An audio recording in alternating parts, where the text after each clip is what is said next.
ពេលជីវិតធ្លាក់ដល់សួងសូម្បីបងប្អូនក៏មិនចង់ក្បែរមិត្តភក្តិក៏បែកបាក់គ្មាននាងចង់ក្បែរមនុស្សដូចខ្ញុំឡើយមនុស្សម្នាងធ្លាប់តែយល់ចឹងក៏ប្រែជាសងអង្គើយក្រុមគ្នាបោះបង់ខ្ញុំហើយមែនទេដកដងហើមហូរទឹកភ្នែកអាណិតខ្លួនពេកលួចយំស្ងាត់ស្ងាត់ទូចិត្តគិតផ្ដេសផ្ដាំបើខ្ញុំស្លាប់បាត់មានអ្នកស្ដាយទេមនុស្សកំពុងបាក់ទឹកចិត្តហើយដូចគ្មានអ្នកស្ម័គ្រក្បែរឬធន់មកខ្ញុំតែងតែស្រពោមកដល់ពេលនេះ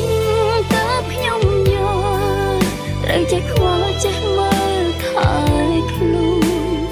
យំដោយភាពរឹងមាំដើរទៅមុខ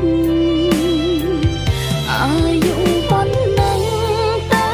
ហើយដឹងហើយផ្លូវចេញពីទុំកុំទៅរំខានក្តីសុខអ្នក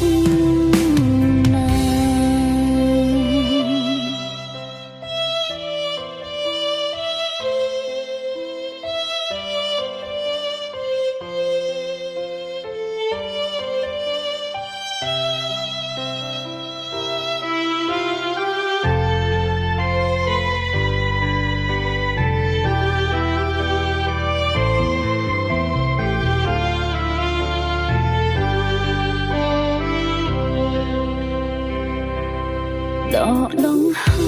មហូរទឹកភ្នែកអាណិតខ្លួនពេកលួចយំស្ងាត់ស្ងាត់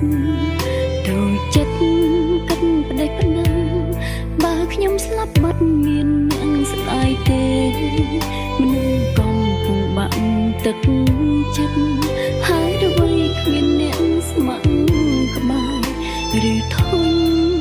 មកខ្ញុំតែងតែស្រពោ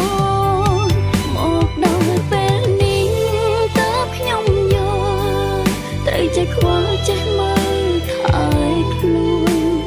យំដោយភាពរឹងមាំដើរទៅមុខអាយុប៉ុណ្ណឹងតើហើយដឹងហើយផ្លូវចេញពីទុំកុំទៅរំខានក្តីសុខអ្នកណាមកដល់ពេលនេះតើខ្ញុំត្រូវចេះខ្វល់ចេះមើលថែខ្លួនយំដោយភាពរឹងមាំដើរទៅមុខអាយុប៉ុណ្ណឹងតើហើយដឹងហើយផ្លូវចេញពីទូកុំទៅរំខានក្តីសុខ